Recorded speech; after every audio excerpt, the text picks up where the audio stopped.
Chart ಸ್ಟಾಕ್ಗೆ ತಮಗೆಲ್ಲರಿಗೂ ಸ್ವಾಗತ. ಬುಧವಾರ ಯಾವ ರೀತಿಯಾಗಿತ್ತು ಮಾರ್ಕೆಟು, ಅದೇ ರೀತಿಯಾಗಿ ನಾಳೆ ಸೆನ್ಸೆಕ್ಸಿನ ಎಕ್ಸ್ಪೈರಿ ಯಾವ ರೀತಿಯಾಗಿರ್ತಾ ಹೋಗ್ಬೋದು ಅಂತ ನೋಡೋಣ. ಇವತ್ತು ವಿಡಿಯೋ ಮಾಡಲಿಕ್ಕೆ ಸಾಧ್ಯ ಇಲ್ವೇನೋ ಅಂತ ಅನ್ಕೊಂಡೆ. ಗ್ರೂಪಲ್ಲೂ ಕೂಡ ಅದನ್ನೇ ಹೇಳಿದೆ. ಆದರೆ ಫೆಡ್ ಇವೆಂಟ್ ಕೂಡ ನಡೆದಿದೆ, ಒಂದಿಷ್ಟು ಇಂಪಾರ್ಟೆಂಟ್ ಇವೆಂಟ್ಸ್ಗಳು ಕೂಡ ಬಂದಿದೆ. ಹಾಗಾಗಿ ಕ್ವಿಕ್ ಆಗಿ ಇವತ್ತಿನ ವಿಡಿಯೋ ಮಾಡೋಣ ಅಂತ. ಸೊ ಇವತ್ತು ಸೆಟಲ್ ಬೇಸಿಸ್ ಅಲ್ಲಿ ಬೇರೆದಾಗಿರ್ಬೋದು ಆಚೆ ಈಚೆ, ಆದರೆ ಈ ಹೀಟ್ ಮ್ಯಾಪ್ ಪ್ರಕಾರ 2.6% ಅಪ್ ಮಾಡಿ ಬಂದಿರೋದ್ರ ಮೂಲಕ ಬಹುಶಃ ಅದಾನಿ ಪೋರ್ಟ್ಸ್ ಇವತ್ತು ನಿಫ್ಟಿ 50 ಟಾಪ್ ಗೇನ್ ಅನ್ಸುತ್ತೆ. ಸುಮಾರು ಸ್ಟಾಕ್ಗಳು, ಆಲ್ಮೋಸ್ಟ್ ಮೆಜಾರಿಟಿ ಆಫ್ ದ ಕಂಪನಿಗಳು ಇವತ್ತು ನಿಫ್ಟಿ 50ನಲ್ಲಿ ತಿರ್ಗಾ ಗ್ರೀನ್ ಅಲ್ಲಿ ಕ್ಲೋಸಿಂಗ್ ಕೊಟ್ಟಿದೆ. ಫಾರ್ಮಾದಲ್ಲಿ ಡಾಕ್ಟರ್ ರೆಡ್ಡಿ ಆಲ್ಮೋಸ್ಟ್ 3.3%, 2.99% ಕರೆಕ್ಷನ್ ಬಂದಿರೋದ್ರ ಮೂಲಕ ಇವತ್ತಿನ ನಿಫ್ಟಿ 50ಯ ಟಾಪ್ ಲೂಸರ್ ಆಗಿದೆ. ನಿಫ್ಟಿ ನೆಕ್ಸ್ಟ್ 50ನಲ್ಲಿ ನೋಡ್ತಾ ಬರೋದಾದ್ರೆ ಫುಲ್ ಗ್ರೀನ್ಗಳು ರಾಜ್ತಾ ಇದೆ. ಅದಾನಿ ಸ್ಟಾಕ್ಗಳು ಇಲ್ಲೂ ಕೂಡ ಅದಾನಿ ಗ್ರೀನ್ ಅನ್ಸುತ್ತೆ, 10.79% ಚೆನ್ನಾಗಿ ಬಂದಿತ್ತು ರಿಸಲ್ಟ್ಸು. ಸೊ ಅದು ಪಾಸಿಟಿವ್ ಬಂದಿದೆ. ಅದಾನಿ ಎನರ್ಜಿ ಸೊಲ್ಯೂಷನ್ಸ್ ಏನಾದ್ರು ನ್ಯೂಸ್ ಬಂದಿದೆ ಇವತ್ತು, ನಾನು ಕ್ಷಮಿಸಿ, ನಾನು ಮಾರ್ಕೆಟಿಗೆ ಸಮಯನೇ ಕೊಡೋಕ್ಕಾಗಿಲ್ಲ ಈ ವಾರ, ಹಾಗಾಗಿ ಸ್ಪೆಸಿಫಿಕ್ ಆಗಿ ಫಾಲೋ ಮಾಡೋಕ್ಕಾಗಿಲ್ಲ ಮಾರ್ಕೆಟ್ ಅವರ್ಸಲ್ಲಿ ಏನಾಗಿತ್ತು ಏನು ಕತೆ ಅಂತ. ಬಟ್ ಟಾಪ್ ಲೂಸರ್ ಅಂದರೆ ಇವತ್ತು ಬಾಷ್ 3% ಕರೆಕ್ಷನ್ ಬಂದಿದೆ ನಿಫ್ಟಿ ನೆಕ್ಸ್ಟ್ 50ನಲ್ಲಿ. ಸೊ IT ಸೆಕ್ಟರ್ಗಳು ಕೂಡ ಇವತ್ತು ಪಾಸಿಟಿವ್ ಆಗಿತ್ತು, ಎಲ್ಲದೂ ಚೆನ್ನಾಗಿದೆ. ಫೆಡ್ ರೇಟ್ ಇವೆಂಟ್ ಕೂಡ ಬರ್ತಾ ಇದೆ ಇವತ್ತು. ಫೆಡ್ ಇವೆಂಟು ಏನು ಹೇಳ್ತಾರೆ, ಫೆಡ್ ರೇಟ್ ಏನು ಮಾಡ್ತಾರೆ ಅನ್ನೋದು. ಸೊ ನಿಫ್ಟಿ ಕೂಡ ಒಂದು ಪಾಸಿಟಿವ್ ಔಟ್ಲುಕ್ ಅಲ್ಲೇ ಕ್ಲೋಸಿಂಗ್ ಆಗೋದಂಗೆ ಇದೆ. ನಾನು ಇವತ್ತು ಏನು ಅನ್ಕೊಂಡಿದ್ದೆ, 26,000 ಕೆಳಗಡೆ ಕ್ಲೋಸಿಂಗ್ ಮಾಡ್ಬೋದು, ಇಲ್ಲಿ ಒಂದು ಬಂದಿದ್ದಂಥ ಪಾಯಿಂಟು ವಾಪಸ್ ಟೆಸ್ಟ್ ಆಗ್ತಾ ಇದೆ, ಒಂದು ಕೆಳಗಡೆ ಕ್ಲೋಸಿಂಗ್ ಮಾಡ್ಬೋದು ಅಂತ ಅನ್ಕೊಂಡಿದ್ದೆ. ಆದರೆ ಮಾರ್ಕೆಟಲ್ಲಿ ಇವಾಗ ಏನು ಎಕ್ಸ್ಪೆಕ್ಟೇಷನ್ ಇದೆ, 98% ಚಾನ್ಸ್ ಇವತ್ತು ಫೆಡ್ 25 ಬೇಸಿಸ್ ಪಾಯಿಂಟ್ಸ್ ಆದರೂ ಕಮ್ಮಿ ಮಾಡ್ತಾರೆ ಅಂತ. ಕೆನಡಾದು ಈಗಷ್ಟೇ ನ್ಯೂಸ್ ಬಂದಿದೆ, 25 ಬೇಸಿಸ್ ಪಾಯಿಂಟ್ ಕಮ್ಮಿ ಮಾಡಿದ್ದಾರೆ. ಫೆಡ್ ಇನ್ನೊಂದು ಕೆಲವೇ ಗಂಟೆಗಳು ಬರುತ್ತೆ ಅದು ಕೂಡ. ಸೊ 98% ಎಕ್ಸ್ಪೆಕ್ಟೇಷನ್ 25 ಬೇಸಿಸ್ ಪಾಯಿಂಟ್ ಕಮ್ಮಿ ಮಾಡ್ತಾರೆ ಅಂತ. ಇನ್ನೂ 2% ಜನ ಕಮ್ಮಿ ಮಾಡಲ್ಲ ಅಂತ ಹೇಳ್ತಾ ಇಲ್ಲ, ಅವರು 50 ಬೇಸಿಸ್ ಪಾಯಿಂಟ್ಸ್ ಕಮ್ಮಿ ಮಾಡ್ತಾರೆ ಅಂತ ಎಕ್ಸ್ಪೆಕ್ಟೇಷನ್ ಇದೆ. So across the board 100% expectation ಇವತ್ತು ಇರುವಂಥದ್ದು ಫೆಡ್ ರೇಟ್ ಕಮ್ಮಿ ಮಾಡುತ್ತೆ ಅಂತ. ಈ ಥರ ಹಿಸ್ಟಾರಿಕಲ್ ಇವೆಂಟ್ ನೀವು ನೋಡ್ತಾ ಬರೋದಾದ್ರೆ ಆಲ್ ಟೈಮ್ ಹೈಗಳಲ್ಲಿದ್ದಾಗ ಸುಮಾರು ಸಲ ಫೆಡ್ ರೇಟು ಕಮ್ಮಿ ಮಾಡಿದೆ. ಅದೇ ಪೀಕ್ ಅಂತ ಅನ್ಕೊಂಡಾಗ ಅದಾದ್ಮೇಲೆ ಮತ್ತೆ 15%, 20% ರ್ಯಾಲಿ ಕೊಟ್ಟಿರುವಂಥ ಇತಿಹಾಸನೂ ಕೂಡ ಇದೆ. ಹಾಗಾಗಿ ಒನ್ ವೇ ಈ ಥರ ಅಂತ ಹೇಳೋಕ್ಕಾಗೋದಿಲ್ಲ. ಯಾವ ವ್ಯೂ ಅಲ್ಲಿ ಹೇಳ್ತಾರೆ, ಇವಾಗ ಅಮೆಝಾನಿಂದ ಮತ್ತೆ 14,000 ಜಾಬ್ ಕಟ್ ಅಂತ ಸುದ್ದಿ ಬರ್ತಾ ಇದೆ. ಎಂಪ್ಲಾಯ್ಮೆಂಟ್ ಬಗ್ಗೆ ಏನೋ ಔಟ್ಲುಕ್ ಕೊಡ್ತಾರೆ, ಇನ್ಫ್ಲೇಷನ್ ಬಗ್ಗೆ ಏನೋ ಔಟ್ಲುಕ್ ಕೊಡ್ತಾರೆ, ಇದೆಲ್ಲದನ್ನು ಮಾರ್ಕೆಟ್ ಸೂಕ್ಷ್ಮವಾಗಿ ಗಮನಿಸ್ತಾ ಇರುತ್ತೆ. ಹಾಗಾಗಿ ಜಸ್ಟ್ ಒಂದು ಫೆಡ್ ಇವೆಂಟ್ ಹೇಳಿದ್ರು ಅನ್ನೋದಕ್ಕೋಸ್ಕರನೇ ನಾನು ತೊಗೊಳಕ್ ಹೋಗಲ್ಲ. ಗವರ್ನರ್ ಅವರು ಏನು ಕಾಮೆಂಟ್ ಹೇಳ್ತಾರೆ ಅನ್ನೋದು ಕೂಡ ವೆರಿ ವೆರಿ ಇಂಪಾರ್ಟೆಂಟ್ ಆಗುತ್ತೆ. ನಮಗೆ ನೆಕ್ಸ್ಟ್ RBI ಈಗ ಡಿಸೆಂಬರಲ್ಲಿ ಏನಾಗುತ್ತೋ ಆಗ ಅದಕ್ಕೂ ಕೂಡ ಒಂದು ಇದು ಬೇಸ್ ಲೈನ್ ಇಟ್ಟಂಗೆ ಆಗುತ್ತೆ. ಇವ್ರು ಕಮ್ಮಿ ಮಾಡಿದ್ರು ಅಂದರೆ RBIನೂ ಕೂಡ ಅದನ್ನ ಕನ್ಸಿಡರ್ ಮಾಡಬೇಕಾಗತ್ತೆ ರೆಪೋ ರೇಟ್ನ ಕಮ್ಮಿ ಮಾಡೋದಕ್ಕೆ. ನೋಡೋಣ ಅದೆಲ್ಲ ಯಾವ ರೀತಿಯಾಗಿ ಶೇಪ್ ಆಗ್ತಾ ಹೋಗುತ್ತೆ ಅಂತ. So Nifty typical first time ಮಾಡಿದೆ. ನಾಳೆ ಈ ಝೋನ್ನ ಬಿಟ್ಟು ಮೇಲ್ಗಡೆ ಹೋಯಿತು ಅಂದರೆ ಖಂಡಿತ 26,200 ತನಕ ಟ್ರಾವೆಲ್ ಆಗ್ತಾ ಹೋಗ್ಬೋದು. ಗಿಫ್ಟ್ ನಿಫ್ಟಿ ಎಲ್ಲ ಆಲ್ರೆಡಿ ತುಂಬ ಹೈಯಲ್ಲಿ ನಡೀತಾ ಇರ್ಬೋದು, ಸೆಟಲ್ ಆಗುತ್ತೆ, ಯೋಚನೆ ಮಾಡಬೇಡಿ. ಕೆಳಗಡೆ 25,800ಕ್ಕಿಂತ ಕೆಳಗಡೆ ಬರೋ ತನಕ ಏನೋ ಆತಂಕ ಇಲ್ಲ. ಅಕಸ್ಮಾತ್ ತುಂಬ ಒಂದು ಗ್ಯಾಪ್ ಓಪನಿಂಗ್ ಆಯಿತು ಅಂತಂದರೆ ನಾಳೆ ಒಂದು ಪ್ರಾಫಿಟ್ ಬುಕಿಂಗ್ ಏನೋ ಆಗಿರ್ಬೋದು. ಒಂದು ಫಸ್ಟ್ ಸ್ಟ್ಯಾಂಡ್ ಆಗಿತ್ತು, ಎಲ್ಲ ಸರಿ, ಆದರೆ ನಮಗೆ ಆಪರ್ಚುನಿಟಿ ಅನ್ನೋದು ಜಾಸ್ತಿ ಇರೋದಿಲ್ಲ. ಇದೇ ಝೋನಲ್ಲಿ ಓಪನ್ ಆಗಿ ಮೇಲ್ಗಡೆ ಹೋಯಿತು ಅಂತಂದರೆ ಆಗ ಇದನ್ನ ಸ್ಟಾಪ್ ಲಾಸ್ ಇಟ್ಕೊಂಡು 26,200ಕ್ಕೆ ಟಾರ್ಗೆಟ್ ಮಾಡ್ತಾ ಹೋಗ್ಬೋದು ನಾಳೆ ದಿವಸ. ಯಾಕಂತಂದರೆ ಹಿಂದೆ ಹೈ ಅಂತ ನೋಡಿದ್ರೆ ಆಲ್ಮೋಸ್ಟ್ ನಮಗೆ ಅಲ್ಲೇ ಆಲ್ ಟೈಮ್ ಹೈಗಳು 200, 284 ಇಲ್ಲಿದೆ. ಸೊ ಒಂದು ಹೆಜ್ಜೆ ಹಿಂದೆ ಇದೀವಿ ಅಷ್ಟೇ. ನಾಳೆ ನಿಫ್ಟಿ ಆಲ್ ಟೈಮ್ ಹೈ ಮಾಡುತ್ತಾ ನೋಡೋಣಂತೆ ಏನಾಗುತ್ತೆ ಅಂತ. ಸೊ ಇಂಟರ್ಡೇನಲ್ಲಿ ಇವತ್ತು ಆಲ್ಮೋಸ್ಟ್ ಪಾಸಿಟಿವ್ ಆಗಿ ಓಪನ್ ಆಯಿತು, ಅದೇ ರೀತಿ ಕಂಟಿನ್ಯೂ ಆಗ್ತಾ ಹೋಯ್ತು ಕೊನೆಗೆ ತನಕ. ಬ್ಯಾಂಕ್ ನಿಫ್ಟಿ ಅಂತ ನೋಡ್ತಾ ಬರೋದಾದ್ರೆ ಅದು ಕೂಡ ಆಲ್ ಟೈಮ್ ಹೈ ಎಲ್ಲ ಇದೆ, ವೆಯ್ಟ್ ಮಾಡ್ತಾ ಇದೆ. ನೋಡೋಣ ಇದು ಏನು ಚೇಂಜಸ್ ಆಗುತ್ತೆ ಏನು ಕತೆ ಅಂತ. ಸೊ ನಾಳೆಗೆ ಸ್ಪೆಸಿಫಿಕ್ ಆಗಿ ಸೆನ್ಸೆಕ್ಸ್ ಏನು ಎಕ್ಸ್ಪೈರಿ ಅಲ್ವಾ. ಸೊ ಸೆನ್ಸೆಕ್ಸ್ ನೋಡ್ಕೊಂಡು ಬರೋದಾದ್ರೆ ಐ ಥಿಂಕ್ ಔಟ್ಲುಕ್ಕು ಈಕ್ವಲ್ ಆಗಿ ಇಟ್ಕೊಂಡಿದ್ದಾರೆ. ಇವತ್ತು ಕ್ಲೋಸಿಂಗ್ 85,000ದಲ್ಲಿ ಬೈಯರ್ಸ್ ಸೆಲ್ಲರ್ಸ್ ಇಬ್ಬರು ಈಕ್ವಲ್ ಆಗಿ ಕ್ಲೋಸಿಂಗ್ ಮಾಡೋಗಿದ್ದಾರೆ. ನೋಡೋಣ ಇದು ಒಂದು ಇಂಪಾರ್ಟೆಂಟ್ ಪಾಯಿಂಟು ಕೂಡ. ಈ ಥರ ನೋಡೋದಾದ್ರೆ ಈ ಝೋನ್ ಬ್ರೇಕ್ ಆಯಿತು ಅಂತಂದರೆ ಸ್ಪೆಸಿಫಿಕಲಿ ಈ ಥರ ಹಾರಿಜಾಂಟಲ್ ಆಗಿ ನೋಡ್ಬೋದು ನೀವು. 85,200 ಇದನ್ನೆಲ್ಲ ಬ್ರೇಕ್ ಆಯಿತು ಅಂತಂದರೆ ಒಂದು ಮೇಲ್ಗಡೆ ಅಪ್ ಮೂಮೆಂಟ್. ನೆಕ್ಸ್ಟ್ ಯಾವುದು 85,500 ನಮ್ಮ ನೆಕ್ಸ್ಟ್ ಸ್ಟಾಪ್ ಆಗಿರುತ್ತೆ.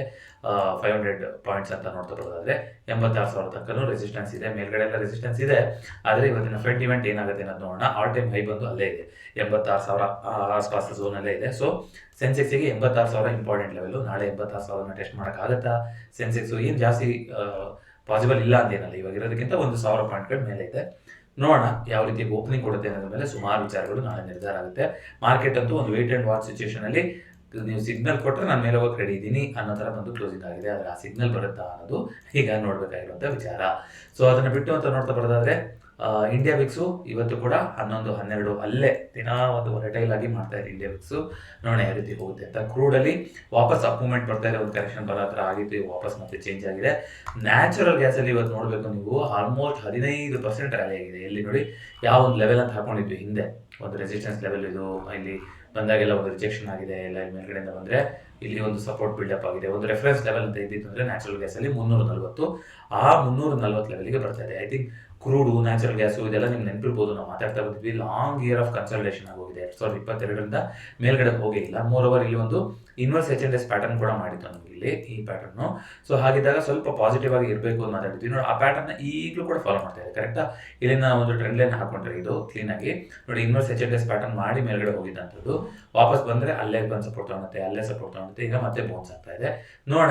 ಈ ಲೆವೆಲ್ನ ಮತ್ತೆ ತಿರುಗಿ ಸಲ ಕ್ರಾಸ್ ಆಯಿತು ಅಂತಂದರೆ ಒಂದು ಒಳ್ಳೆ ರ್ಯಾಲಿ ಕಂಟಿನ್ಯೂಷನ್ ಆಗ್ತಾ ಹೋಗ್ಬೋದು ನ್ಯಾಚುರಲ್ ಗ್ಯಾಸ್ಗೆ. ಬಟ್ 340 ಮೇಲೆ ಕ್ಲೋಸಿಂಗ್ ಕೊಡಲಿ, ಬಟ್ ಇವತ್ತೇ 15% ಆಗೋಗಿದೆ. ಸೊ ಇನ್ನೇನು ಆಪರ್ಚುನಿಟಿ ಇರುತ್ತೆ ನೋಡಿ. ಏನಾಗಿದೆ ಅಂದರೆ ಅಲ್ಲಿ ಒಂದು ಸಪ್ಲೈ ಚೈನ್ ಕನ್ಸರ್ನ್, ಮತ್ತು ಯುರೋಪಲ್ಲಿ ಒಂದಿಷ್ಟು, ನಾರ್ವೆಯಲ್ಲಿ ಅದರಲ್ಲೆಲ್ಲ ಒಂದಿಷ್ಟು, ಮತ್ತು ಈ ಉಕ್ರೇನ್ ಅಟ್ಯಾಕ್ ಆಯ್ತಲ್ಲ ರಷ್ಯಾದಿಂದ, ಅಲ್ಲೂ ಕೂಡ ಒಂದು 60% ಆಫ್ ದರ್ ಕೆಪಾಸಿಟಿ ಹೋಗ್ಬಿಟ್ಟಿದೆ. ಕೆಲವರೆಲ್ಲ ರಿಸರ್ವಿಗೆ ಬಂದ್ಬಿಟ್ಟಿದ್ದಾರೆ, ರಿಸರ್ವಲ್ಲಿ ನಡೀತಾ ಇದೆ.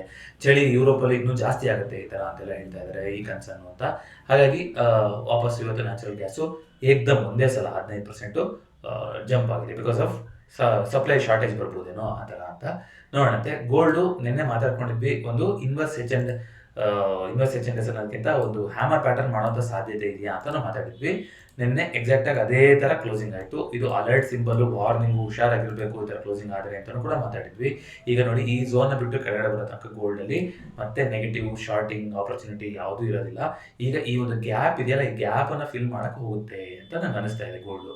ಈ ಗೋಲ್ಡ್ ವಾಪಸ್ ಈ ಗ್ಯಾಪನ್ನು ಫಿಲ್ ಮಾಡೋಕ್ಕೆ ಹೋಗಬೇಕು ಅಂದರೆ ಇವತ್ತು ಫೆಡ್ಡಲ್ಲಿ ಹಂಗಾದ್ರೆ ನೆಗೆಟಿವ್ ಔಟ್ಕಮ್ ಬರೋದಿದೆಯಾ, ಏನೋ ಒಂದಿಷ್ಟು ನೆಗೆಟಿವ್ ಆಗಿ ಹೇಳ್ತಾರಾ, ಆ ಥರ ಹೇಳಿದ್ರೆ ಈ ಗ್ಯಾಪ್ ಫಿಲ್ ಆಗುತ್ತೆ ಅಂತ ಹೇಳ್ಬೋದು. ಇಲ್ಲ ಅಂದರೆ ಈಕ್ವಿಟಿಗೆ ಮತ್ತೆ ಇಂಟ್ರೆಸ್ಟ್ ಬರುತ್ತೆ, ಈಕ್ವಿಟಿ ಮೇಲೆ ಹೋಗುತ್ತೆ, ಗೋಲ್ಡಲ್ಲಿ ತಿರ್ಗಾ ಕರೆಕ್ಷನ್ ಕಡೆಗೆ ಕಂಟಿನ್ಯೂ ಆಗ್ಬೋದು. ಹ್ಯಾಮರ್ ಬಂತ ಅಂದ ಮಾತ್ರಕ್ಕೆ ಅದು ಒಂದು ಬುಲ್ಲಿಶ್ ಸೆಂಟಿಮೆಂಟ್ ಅಂತ ಹೇಳೋಕ್ಕಾಗೋದಿಲ್ಲ, ಒಂದು ಅಲರ್ಟ್ ಅಂತ ನಾವು ಅನ್ಕೋಬಹುದು. ಅಂದರೆ ಒಂದು ಶಾರ್ಟ್ ಕವರಿಂಗ್ ಇವು ಕೊಡ್ಬೋದು ಅದು, ಅಥವಾ ಶಾರ್ಟ್ ಕವರಿಂಗ್ ಅಲ್ಲದೆ ರ್ಯಾಲಿ ಬೇಕಾದ್ರೂ ಆಗ್ಬೋದು. ಯಾಕಂದರೆ ಆಲ್ರೆಡಿ ಒಂದು ರ್ಯಾಲಿ ಆಗ್ತಾ ಇತ್ತು, ಈಗ ಆಗಿದೆ ಕರೆಕ್ಷನ್ ಅಂತ, ಇನ್ನೊಂದು ರ್ಯಾಲಿ ಕೂಡ ಆಗ್ತಾ ಹೋಗ್ಬೋದು. ಬಟ್ ಏನೇ ಆಗೋಕ್ಕಾದ್ರೂ ಫಸ್ಟ್ ಈ ಗ್ಯಾಪ್ ಇದೆಯಲ್ಲ, ಈ ಗ್ಯಾಪ್ ಇಂಪಾರ್ಟೆಂಟು. ನಾವು ಈ ಚಾರ್ಟಲ್ಲಿ ನೋಡೋದು ವೇಸ್ಟ್ ಹೇಳಬೇಕು ಅಂದರೆ, ಈ ಚಾರ್ಟಲ್ಲಿ ಗೋಲ್ಡನ್ನು ಅಳಿಲೇಬಾರ್ದು. ನಾವು ನೋಡಬೇಕಾಗಿರೋದು ಇಂಟರ್ನ್ಯಾಷನಲ್ ಗೋಲ್ಡ್ ಚಾರ್ಟು. 4000 ಲೆವೆಲ್ ಯಾವ ಒಂದು ರೆಸಿಸ್ಟೆನ್ಸ್ ಲೆವೆಲ್ ಅಂತ ಆಗ್ತಾ ಇತ್ತು, ಅದನ್ನೇ ಬಂದು ವಾಪಸ್ ಟೆಸ್ಟ್ ಮಾಡೋಕ್ಕೆ ಬರ್ತಾ ಇದೆ. ಇವತ್ತು 4000 ಮೇಲ್ಗಡೆ ಕ್ಲೋಸಿಂಗ್ ಕೊಡ್ತು ಅಂದರೆ ಇವತ್ತು ಓಕೆ, ತಿರ್ಗಾ 4140 ಇದು ಫಸ್ಟ್ ಪಾಯಿಂಟ್ ಆಗಿರುತ್ತೆ. ಅಲ್ಲಿಗೆ ಶಾರ್ಟ್ ಕವರಿಗೆ ಹೋಗ್ತಾ ಇದೆ ಅಂತ ಅನ್ಕೋಬಹುದು. ಇದ್ರೊಳಗಡೆ ಕ್ಲೋಸಿಂಗ್ ಆಯಿತು ಅಂತಂದರೆ ಮತ್ತೆ ಫಾಲ್ ಆಗೋಕ್ಕೂ ಸಾಧ್ಯತೆ ಇರುತ್ತೆ. ನೋಡಿ, ಇವತ್ತು ಕ್ಲೋಸಿಂಗ್ 4000 ಮೇಲ್ಗಡೆ ಕೊಡೋಕ್ಕೆ ಆಗುತ್ತೆ ಅಂತ ಆಲ್ಮೋಸ್ಟ್ ಇವತ್ತು ಟೆಸ್ಟ್ ಮಾಡಿದೆ 4000 ಲೆವೆಲ್ನ. But closing is very important. ನೋಡಿ ಯಾವ ರೀತಿಯಾಗಿ ಕ್ಲೋಸಿಂಗ್ ಕೊಡುತ್ತೆ ಅಂತ.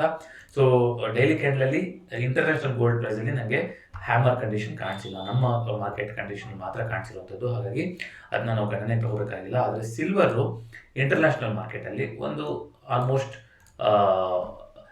ಒಂದು ಹ್ಯಾಮರ್ ಪ್ಯಾಟರ್ನ್ ಥರ ಮಾಡಿದೆ, ಅದು ಒಂದು ಹ್ಯಾಮರ್ ಥರ ಮಾಡಿದೆ. ಅಲ್ಲಿಂದ ಒಂದು ರಿಕವರಿ ಕೂಡ ಬರ್ತಾ ಇದೆ ನೋಡಿ. ಈ ಪಾಯಿಂಟ್ ಅನ್ನೋದು ತುಂಬ ಇಂಪಾರ್ಟೆಂಟ್. ಈಗಿರುವಂಥ 49 ಆಸ್ಪಾಸಲ್ಲಿ ಬರುತ್ತೆ, 48 ಚಿಲ್ಲರೆ 49.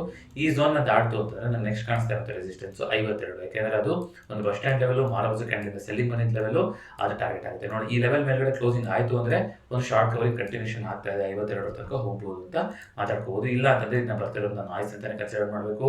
ಒಂದು ಫಾಲ್ ಆಗಿದೆ, ಇಲ್ಲಿ ಬಸ್ ಸ್ಟ್ಯಾಂಡ್ ಮಾಡ್ತಾ ಇದೆ, ಮತ್ತೆ ಫಾಲೇ ಆಗುತ್ತೆ ಅನ್ನೋದು ನಮ್ಮ ಔಟ್ಲುಕ್ ಆಗಿರಬೇಕು. ನೋಡೋಣ ಇವತ್ತಿನ ವ್ಯೂ ಯಾವ ಥರ ಬರುತ್ತೆ ಅನ್ನೋದ್ರ ಮೇಲೆ ಸುಮಾರು ನಿರ್ಧಾರ ಆಗ್ತಾ ಹೋಗುತ್ತೆ.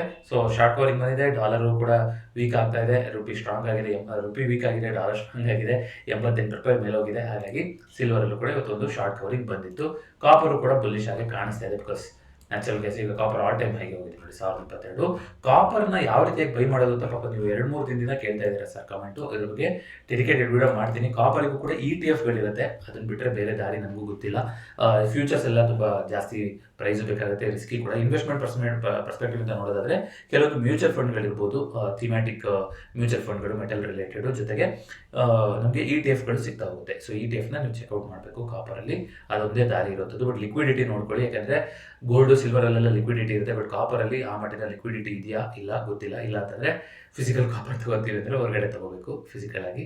ನೋಡೋಣ ಅದೆಲ್ಲ ಏನು ಅಂತ ನೋಡಿ. ಇವಾಗ ಗೋಲ್ಡ್ಗಿಂತ ಚೀಪ್ ಸಿಲ್ವರು, ಸಿಲ್ವರ್ಗಿಂತ ಚೀಪ್ ಕಾಪರು, ಅದರದ್ದೇ ಮೆಟೀರಿಯಲ್ಗೆ ಆ ಕಾಸ್ಟ್ಗಳು ಇದ್ದೇ ಇರುತ್ತೆ. ಇವತ್ತು ಇಂಪಾರ್ಟೆಂಟ್ ನ್ಯೂಸ್ ಒಂದು ಬಂದಿರೋಂಥದ್ದು, ಮಾರ್ಕೆಟಿಗೆ ನೆಗೆಟಿವ್ ಸಿಚುಯೇಷನ್ ಅಂತ ಅನ್ಕೊಳ್ಳೋಂಥ ನ್ಯೂಸ್ ಅಂದರೆ ಅದು ಮ್ಯೂಚುವಲ್ ಫಂಡ್ಗಳಿಗೆ ಬ್ರೋಕರೇಜ್ಗಳನ್ನ ಕಮ್ಮಿ ಮಾಡಬೇಕು ಅಂತ ಸೆಬಿಯಿಂದ ನಿರ್ದೇಶನ ಬಂದಿದೆ ಅಂತ. ಇದು ಎಸ್ಪೆಷಲಿ ಡೈರೆಕ್ಟ್ ಫಂಡ್ ಅಂತ ಏನಿರುತ್ತೆ, ಅದರಲ್ಲಿ ನೀವು 100 ರೂಪಾಯಿ ಇನ್ವೆಸ್ಟ್ ಮಾಡ್ತಾ ಇದ್ದೀರಾ ಅಂದರೆ ಡೈರೆಕ್ಟ್ ಫಂಡ್ ಅಂದರೆ ಏನು, ಇದ್ರ ಬಗ್ಗೆ ಮ್ಯೂಚುವಲ್ ಫಂಡ್ ಸೀರೀಸಲ್ಲಿ ನಾವು ಮಾತಾಡಿದ್ದೀವಿ.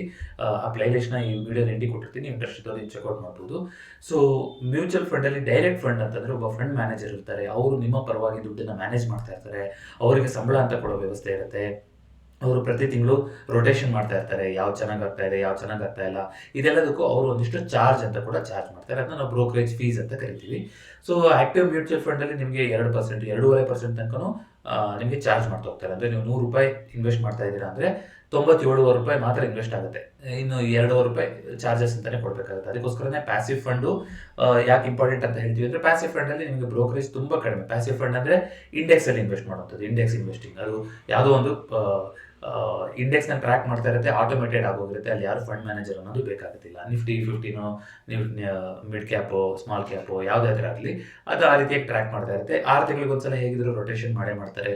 ಕಂಪ್ನಿಗಳು ಆಚೆ ಹೋಗ್ತಾ ಇರುತ್ತೆ, ಹೊಸ ಕಂಪ್ನಿಗಳು ಬರ್ತಾ ಇರುತ್ತೆ. ಅದಕ್ಕೆ ತಕ್ಕಂಗೆ ನಿಮ್ಮ ಫಂಡಲ್ಲೂ ಕೂಡ ವ್ಯತ್ಯಾಸಗಳು ಆಗ್ತಾ ಇರುತ್ತೆ. ಸೊ ಅದರಲ್ಲಿ ನಿಮಗೆ 20 ಪೈಸೆ, 15 ಪೈಸೆ ಈ ರೀತಿಯಾಗಿ ತುಂಬ ಕಡಿಮೆ ಒಂದು ಬ್ರೋಕರೇಜ್ ಚಾರ್ಜಸ್ ಇರುತ್ತೆ. ಲಾಂಗ್ ಟರ್ಮಲ್ಲಿ ಮ್ಯೂಚುವಲ್ ಫಂಡಲ್ಲಿ ಇನ್ವೆಸ್ಟ್ಮೆಂಟ್ ಮಾಡೋರಿಗೆ ಅದು ಸೂಕ್ತ ದಾರಿಯಾಗಿರುತ್ತೆ. ಸೊ ಈಗ ಆಕ್ಟಿವ್ ಮ್ಯೂಚುವಲ್ ಫಂಡ್ ಯಾರು ಅಂದರೆ, ಇಲ್ಲ ನಮಗೆ ಚೆನ್ನಾಗಿ ರಿಟರ್ನ್ ಬರ್ತಾ ಇದೆ, ಪ್ಯಾಸಿವ್ಗಿಂತಲೂ ಚೆನ್ನಾಗಿ ಇದರಲ್ಲಿ ಡೈವರ್ಸಿಫೈ ಮಾಡಿ ಒಳ್ಳೆ ರಿಟರ್ನ್ಸ್ನ ಕನ್ಸಿಸ್ಟೆಂಟಾಗಿ ಕೊಡ್ತಾ ಇದ್ದಾರೆ ಅಂತ ನೀವು ಆಕ್ಟಿವ್ ಫಂಡಲ್ಲಿ ಇನ್ವೆಸ್ಟ್ ಮಾಡ್ತಾ ಇದ್ದೀರಾ ಅಂದರೆ, ಒಂದು ಸಿಹಿ ಸುದ್ದಿ ಅಂತಲೇ ಹೇಳ್ಬೋದು. ಬ್ರೋಕರೇಜ್ನ ಕಮ್ಮಿ ಮಾಡಬೇಕು ಅಂತ ಹೇಳಿದ್ದಾರೆ.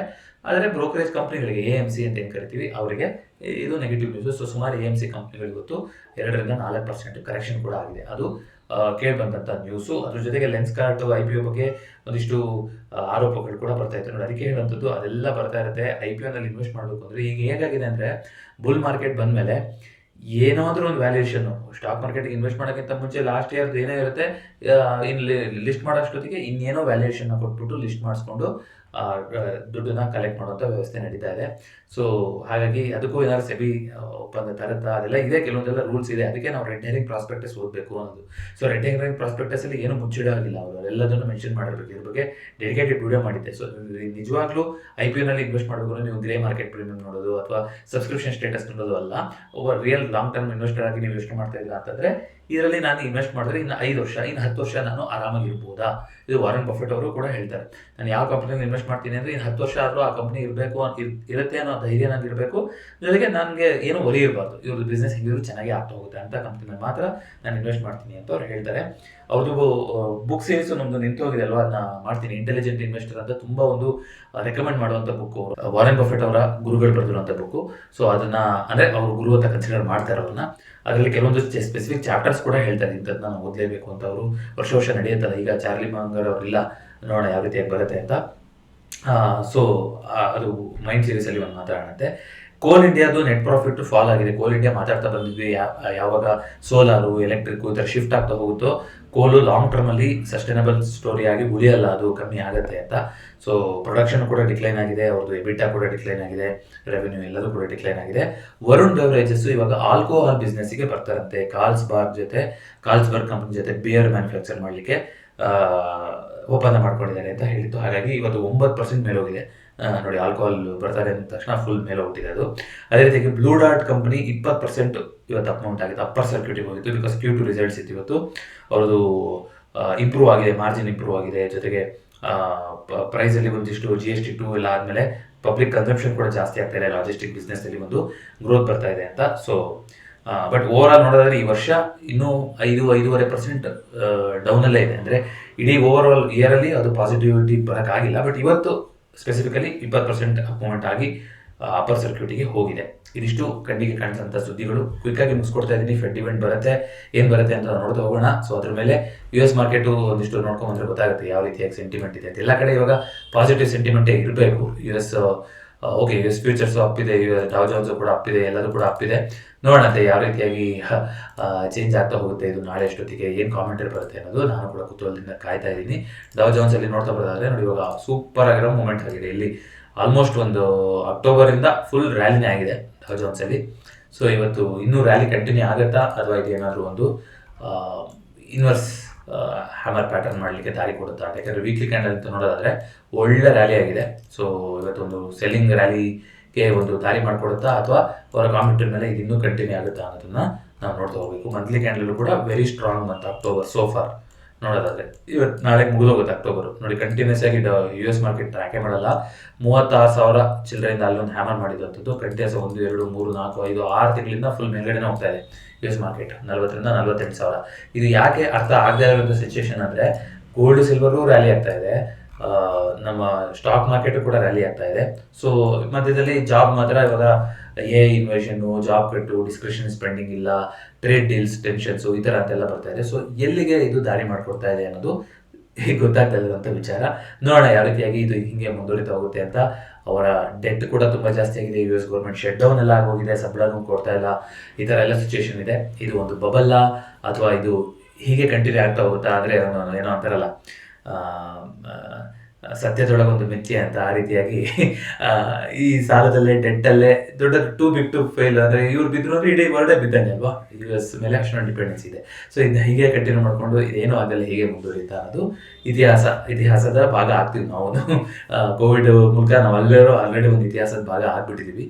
ಇನ್ನೂ ಒಂದು 100 ವರ್ಷ 200 ವರ್ಷ ಆದ್ಮೇಲೂ 2020 ಒಂದು ಇವೆಂಟ್ ಆಗಿತ್ತಂತೆ, ಈ ರೀತಿ ಲಾಕ್ಡೌನ್ ಆಗಿತ್ತಂತೆ, ಈ ಥರ ಆಗಿತ್ತಂತೆ ಅಂದಾಗ ನಾವು ಆ ಪೀರಿಯಡಲ್ಲಿ ಇದ್ವಿ ಅಂತ ಇವಾಗ ಕೇಳ್ತಿರ್ತೀವಲ್ಲ ಹಿಂದೆಲ್ಲ. ಈಗ 1930 ಇನ್ನೊಂದು ಪ್ಲೇಗ್ ಇದಾಗಿದ್ದು, ಎಂಡೆಮಿಕ್ಕು ಇದೆಲ್ಲ.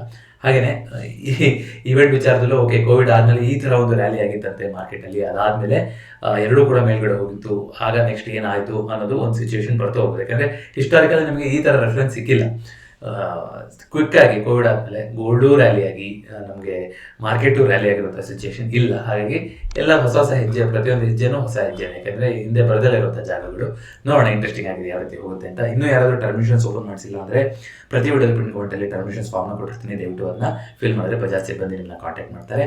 ಮತ್ತೊಂದು ಚಾಟ್ ನನಗೆ ಭೇಟಿ ಆಗೋಣ. ಎಲ್ರಿಗೂ ನಮಸ್ಕಾರ.